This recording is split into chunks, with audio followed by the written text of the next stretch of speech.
Hello students, good morning to all of you. मैं आपकी Hindi teacher standard 9 में both medium के लिए आज हिंदी का लेक्चर लेने वाली हूँ। इसके पहले के लेक्चर में हमने पाठ 12 रानी उसके बारे में पढ़ाई की थी। मैं आशा करती हूँ कि आप सब ने वो पाठ अच्छे से समझ लिया होगा और उसका जो स्वाध्याय है वो मैंने नोट डाउन करने को कहा था आपकी फेयर बुक में, वो भी आप सब ने कर लिया होगा। इसी आशा के साथ आज का लेक्चर की शुरुआत करते हैं। आज हम आपके हिंदी में काव्य 10 पढ़ने वाले हैं। काव्य 10 भारत गौरव मैथिली शरण गुप्त द्वारा रचित ये काव्य हमारे पाठ्य पुस्तक में लिया गया है।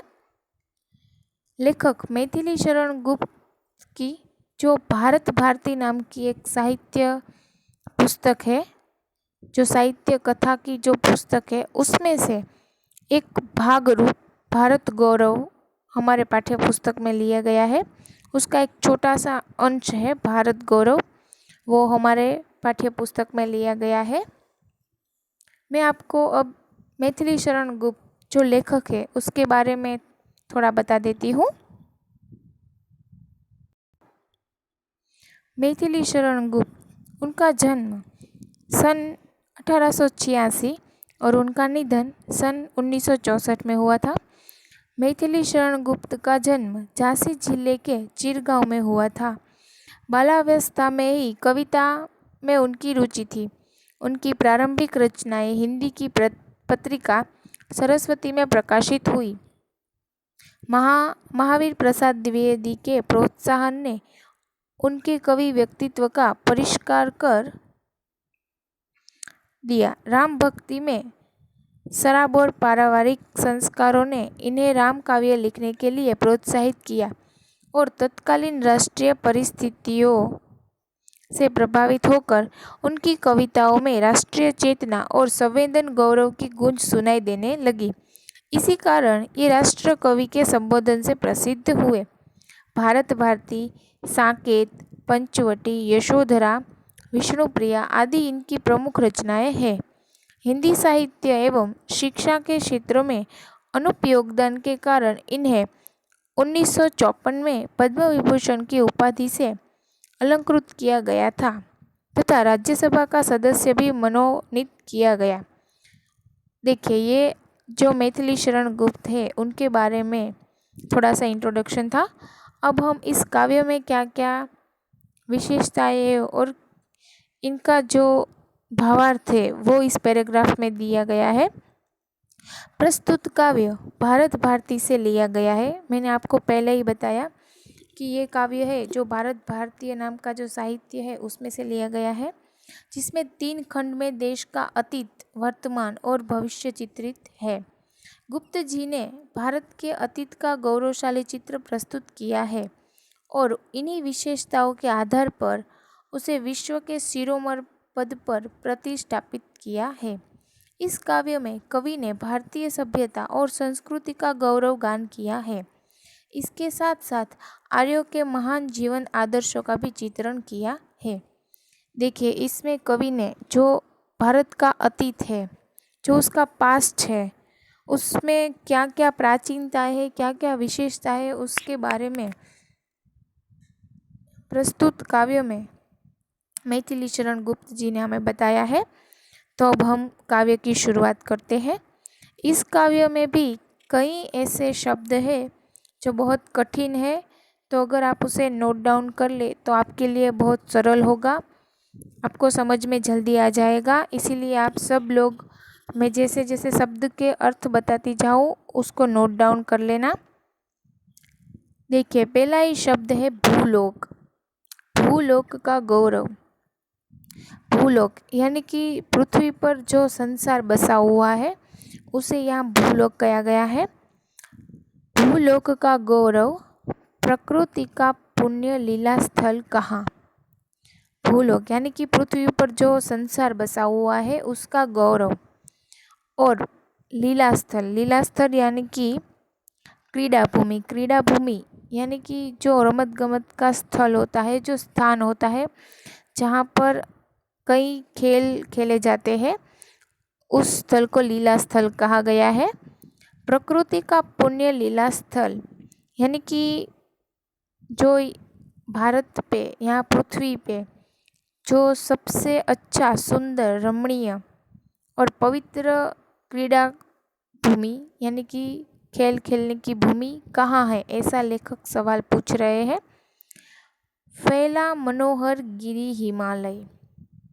फैला मनोहर गिरी हिमालय यानी कि मनोहर यानी कि सुंदर और रमणीय हिमालय, जो पर्वत, गिरी यानी कि पर्वत जैसा सुंदर और हिमालय जो पर्वत है, और गंगा जल यानी कि गंगा का पवित्र जल जहाँ, देखिए यहाँ पर उन्होंने उत्तर दिया है कि जहाँ पर हिमालय पर्वत है और गंगा का पवित्र जल बहता है, वही सर्वश्रेष्ठ है, वही भूलोक का सबसे यानी कि पृथ्वी पर सबसे अच्छा देश है।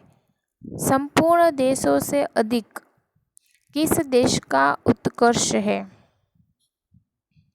उत्कर्ष यानी कि उन्नति, विकास। सब देशों में सबसे अधिक जिस देश का विकास, जिस देश की उन्नति है, उसका की जो ऋषि भूमि है वह कौन? भारतवर्ष है। यहाँ की जो भूमि है, हमारे भारत में प्राचीन तत्वों में माना गया है कि यहाँ की जो भूमि है वो ऋषि भूमि है, यानी कि यहाँ पर ऋषि मुनियों ने तप कर कर के इस भूमि को पवित्र किया है, इसीलिए हमारे यहाँ जो भूमि है उसे ऋषि भूमि कहा गया है। ऐसी भूमि कहाँ है, वह कौन सा देश है, ऐसा यहाँ पर लेखक सवाल पूछते हैं, तो वो वर्ष है हमारा भारत देश है। अब मैं इस काव्य पंक्ति का भावार्थ आप सबको एक साथ बता देती हूँ कि वह स्थान कहाँ है जिस पर संसार को गर्व है और जो प्रकृति की पवित्र क्रीड़ा भूमि है। वह स्थान वही है जहाँ हिमालय पर्वत है और गंगा नदी बहती है। दुनिया के सभी देशों में सबसे अधिक श्रेष्ठ उन्नतिवादी देश कौन सा है? वह देश और कोई नहीं, यह ऋषि भूमियों की भूमि भारतवर्ष ही है। ऐसा पहली काव्य पंक्ति में लेखक ने कहा है। आगे बढ़ते हैं। हाँ वृद्ध, भारतवर्ष ही संसार का सिरमौर है। देखिए यहाँ पर भारतवर्ष को, भारत देश को वृद्ध, बूढ़ा बोला गया है कि भारतवर्ष पुराना है, वृद्ध है, बूढ़ा है, लेकिन वही ही संसार का सिरमौर है। सिरमौर यानी कि श्रेष्ठ, सरदार, जो संसार को निभा सके, संसार को आगे बढ़ा सके, ऐसी जिसमें ताकत है वो हमारा भारत देश ही है, सिरमौर है, यानी कि संसार में सर्वश्रेष्ठ है। ऐसा पुरातन देश कोई विश्व में क्या और है? फिर से यहाँ पर लेखक सवाल कर रहे हैं कि ऐसा पुरातन यानी कि प्राचीन और बहुत पुराना देश विश्व में कोई और है क्या? आप सब जानते होंगे कि ये विकासशील देश है, भारत है वो, लेकिन विकास के साथ साथ भी वो अपनी जो प्राचीनता है, जो विशेषता है, उसे छोड़ के आगे नहीं बढ़ता है। वो अपनी प्राचीनताओं को, अपने देश की जो विशेषता है उसको साथ लेकर बढ़ते हैं। इसीलिए यहाँ पर लेखक कहते हैं कि ऐसा पुरातन यानी कि पुराना और प्राचीन देश कोई विश्व में और है क्या? भगवान की भवभूतियों का यह प्रथम भंडार है। देखिए यहाँ पर भवभूतियाँ यानी कि संसार का वैभव भगवान है। यहाँ पर आप जानते होंगे कि भारत देश में सब लोग धर्म प्रेमी है, यानी कि सब लोग भगवान में मानने वाले लोग हैं। इसीलिए यहाँ पर जो हमारे देश में जो संसार है उसका जो वैभव है वो भगवान से प्रतिष्ठापित है, इसीलिए सब लोग भगवान को पहले पूछते हैं। इसीलिए लेखक ने कहा है कि भगवान की भवभूतियों का यह प्रथम भंडार है। विधि ने किया नर सृष्टि का पहले यही विस्तार है।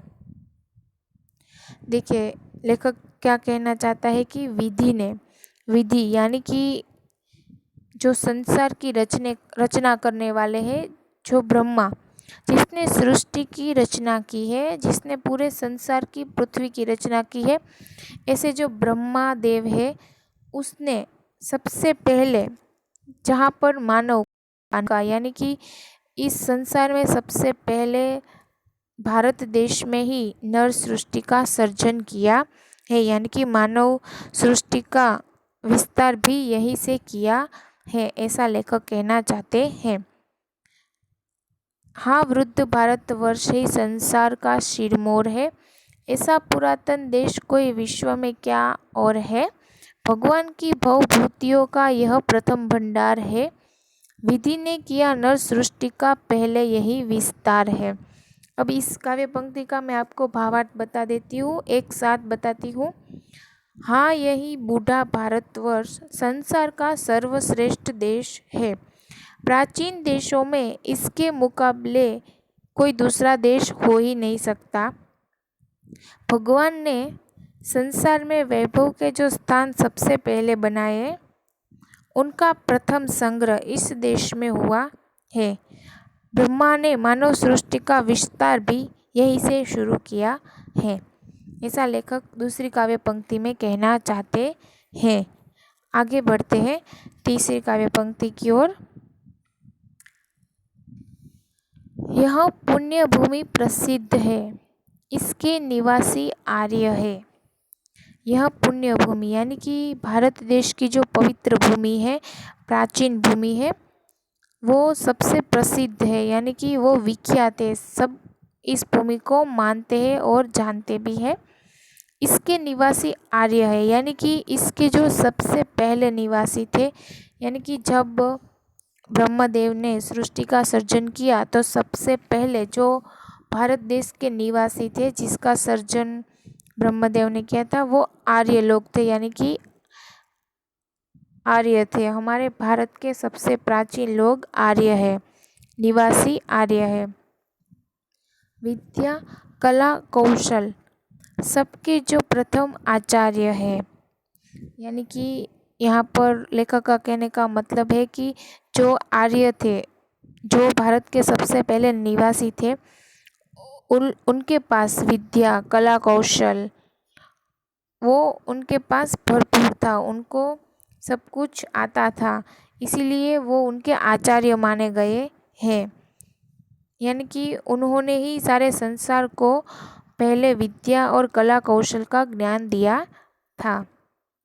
संतान उनकी आज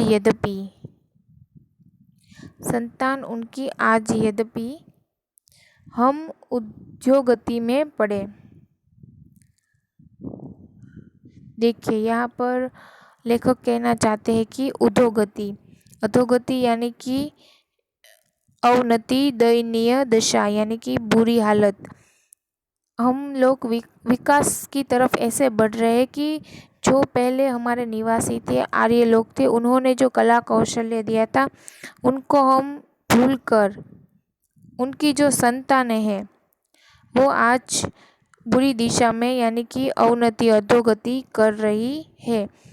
ऐसा लेखक कहना चाहते हैं कि विकास में अंधे होकर जो आज के लोग हैं वो अधोगति की तरफ यानी कि बुरी दशा में, बुरी दिशा की तरफ बढ़ रहे हैं।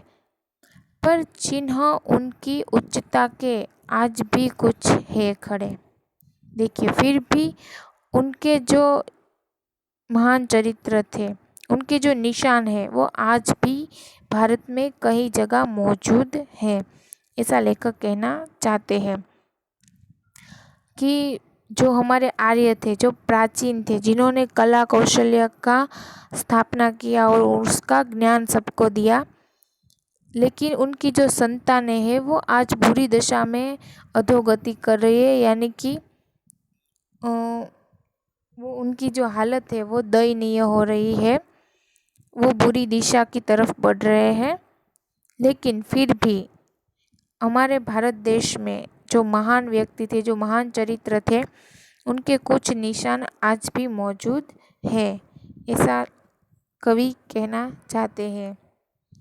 तो हमें ये जो तीसरी काव्य पंक्ति है उसका भावार्थ भी आपको बता देती हूँ। भारतवर्ष की यह पवित्र धरती सारे विश्व में प्रसिद्ध है। इस देश के निवासी आर्य है। उन्होंने ही सारे संसार को सबसे पहले विद्या, कला और कौशल्य का ज्ञान दिया। यद्यपि यानी कि उनसे उल्टा इन आर्यों की संतानें आज बुरी दशा में है। फिर भी उनके महान चरित्र के कुछ निशान आज भी भारतवर्ष में मौजूद है, ऐसा यहाँ पर कवि कह रहे हैं। आगे देखते हैं। वे आर्य ही थे जो कभी अपने लिए जीते न थे। देखिए यहाँ पर कवि कह रहे हैं कि वो आर्य ही थे जो कभी अपने लिए नहीं जीते थे। उन्होंने कभी अपने जीवन को अपना नहीं समझा था, वो हमेशा दूसरों के लिए जीते थे। वे स्वार्थरत हो मोह की मदिरा कभी पीते न थे। देखिए यहाँ पर स्वार्थरत यानी कि अपना लाभ देखने वाला, वो लोग जो सिर्फ अपना लाभ देखते हैं। स्वार्थरत हो मोह की मदिरा कभी पीते न थे। मोह की मदिरा यानी कि मोह, उनको जो लाभ था, जो मोह था, उसकी मदिरा यानी कि शराब, उसका कभी वो लोग सेवन नहीं करते थे। यानी कि उनको किसी भी वस्तु का लोभ या मोह नहीं था। संसार के उपकार हित जब जन्म लेते थे सभी, संसार के हित, उपकार हित यानी कि जो भारतवर्ष है उसमें जो संसार बसा हुआ है उसके हित के लिए, उसके उपकार के लिए जो लोग जन्म लेते थे वे सभी निश्चेष्ट होकर किस तरह वे बैठ सकते थे कभी।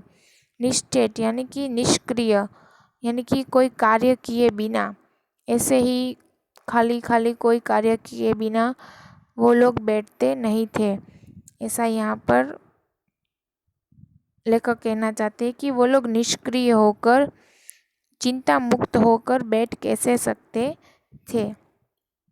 वे आर्य ही थे जो कभी अपने लिए जीते न थे। वे स्वार्थरत हो मोह की मदिरा कभी पीते न थे। संसार के उपकार हित जब जन्म लेते थे सभी, निश्चेष्ट होकर किस तरह वह बैठ सकते थे कभी। यहाँ लेखक कहना चाहते हैं कि वे आर्य ही थे जो अपने जीवन को कभी अपना नहीं समझते थे। उन्हें कभी अपने ही लाभ का मोह नहीं होता था। यानी कि उन लोगों को अपने लिए जो लाभ होता था उनका कभी मोह नहीं होता था। वे संसार का उपकार करने के लिए जन्म लेते थे। यानी कि वो लोग संस्कार के ऊपर, जो संसार है, हमारी जो संसार था उसके लिए उपकार करने के लिए, यानी कि कोई ना कोई काम, कोई ना कोई कला कौशल्य सिखाने के लिए ही उनका जन्म हुआ था, वो जन्म लेते थे। फिर वे निष्क्रिय होकर कैसे बैठ सकते थे। यानी कि वो लोग संस्कार के हित में, संस्कार के लिए जो उपकार का जो कार्य करते थे उसके लिए वो जन्म लेते थे, तो फिर वो लोग निष्क्रिय कैसे बैठ सकते थे, ऐसा यहाँ पर लेखक का कहना है। ये जो चारों पंक्तियाँ हैं उसका भावार्थ मैंने आप सब लोगों को एक एक करके समझा दिया है। तो मैं आशा करती हूँ कि आप सब लोग इसका जो भावार्थ है काव्य पंक्तियों का वो अपनी फेसबुक में नोट डाउन कर लेंगे। मैं फिर से एक बार जो कठिन शब्द है उसका मतलब बता देती हूँ।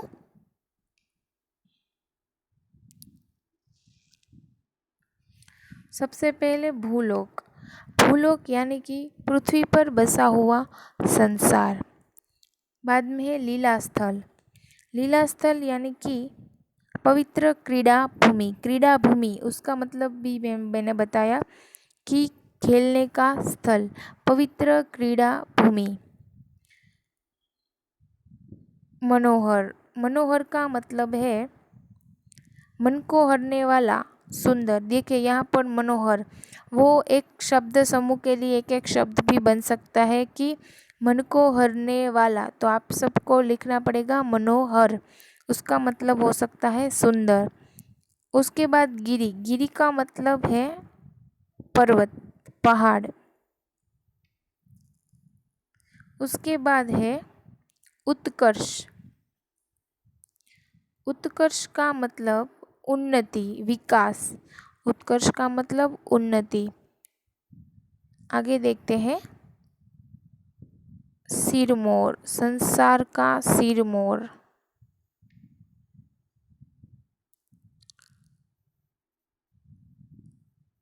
जो सिरमौर है उसका मतलब है श्रेष्ठ, यानी कि संसार का सिरमौर है, यानी कि संसार में सबसे श्रेष्ठ है। श्रेष्ठ, सिरमौर का मतलब है श्रेष्ठ। पुरातन। पुरातन यानी कि प्राचीन, बहुत पुराना, उसे पुरातन कहा गया है। भवभूतियों। देखिए यहाँ पर भवभूतियों, संसार का वैभव। भवभूति यानी कि संसार का वैभव। भंडार। भंडार का मतलब है खजाना। विधि। विधि का मतलब है ब्रह्मा, ब्रह्मदेव, सृष्टि की रचना करने वाला देवता। विधि का मतलब इस काव्य में है सृष्टि की रचना करने वाला देवता ब्रह्मा। आगे देखते हैं। यह पुण्य भूमि प्रसिद्ध है, उसके निवासी आर्य है। पुण्य भूमि यानी कि पवित्र भूमि, भारतवर्ष की पवित्र भूमि। आगे देखते हैं। यहाँ पर जो आपको संतान लिखा है वो संतान है, उसका कोई मीनिंग नहीं है, वो संतान है, लेकिन उसे यहाँ पर ऐसे लिखा गया है।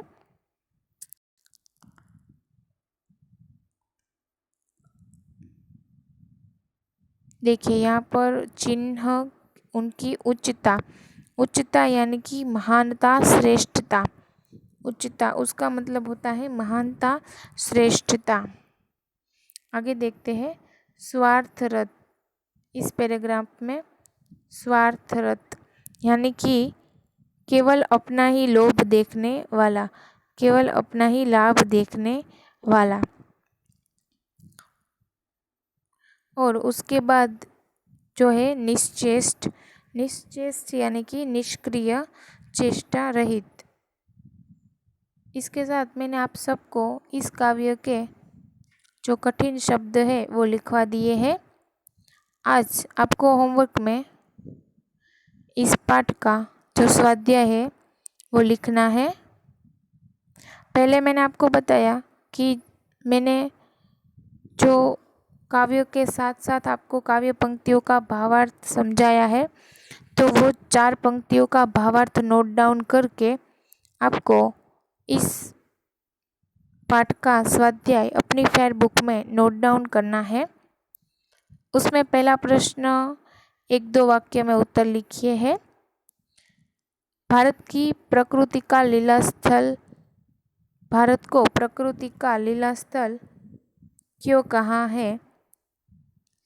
भारत में हिमालय के समान मनोहर पर्वत तथा गंगा जैसी पवित्र नदियां हैं, इसीलिए इस देश को प्रकृति का लीला कहा है। भारतवर्ष को वृद्ध क्यों कहा गया है? भारत सबसे पुराना देश है, इसीलिए उसे वृद्ध कहा गया है। विधाता ने नर सृष्टि का विस्तार कहाँ से किया है? विधाता ने नर सृष्टि का विस्तार भारत से किया है। आर्य किन किन विषयों के आचार्य थे?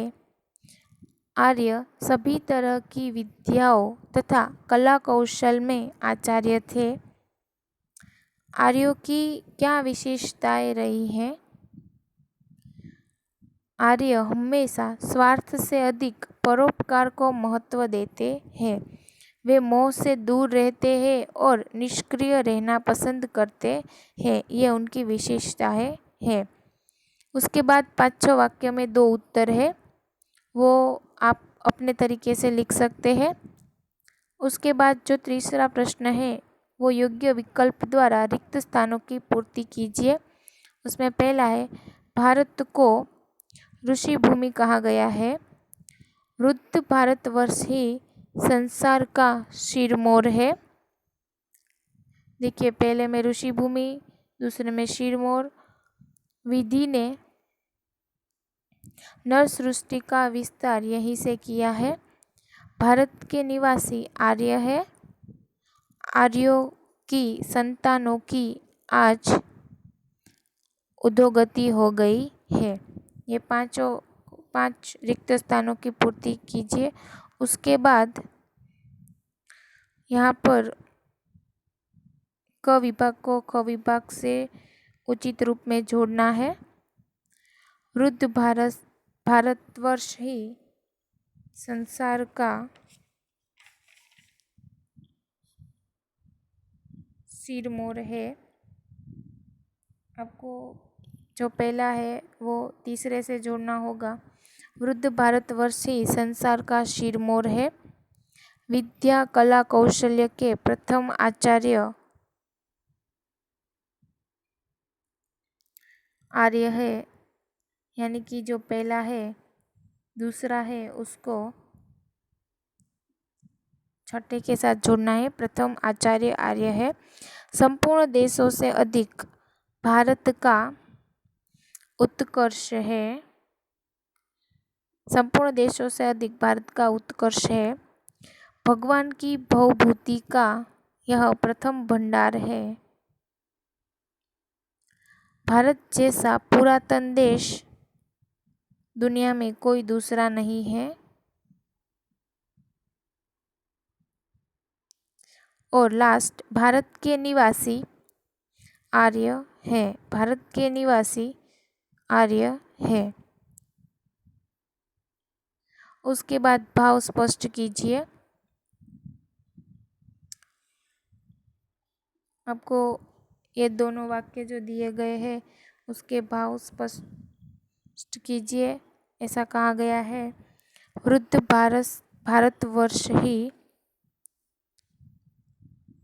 भारतवर्ष ही संसार का शिरमौर है। और दूसरा वाक्य है, भगवान की भवभूतियों का यह प्रथम भंडार है।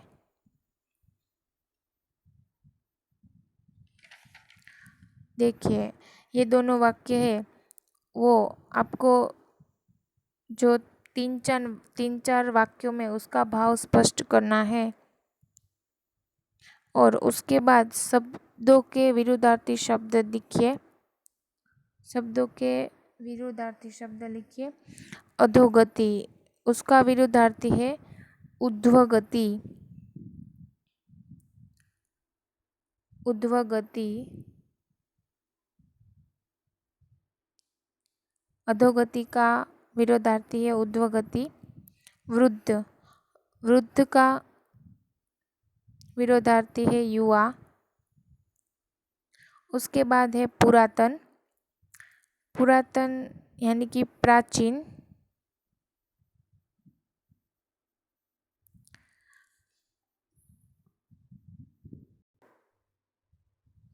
पुरातन यानी कि प्राचीन।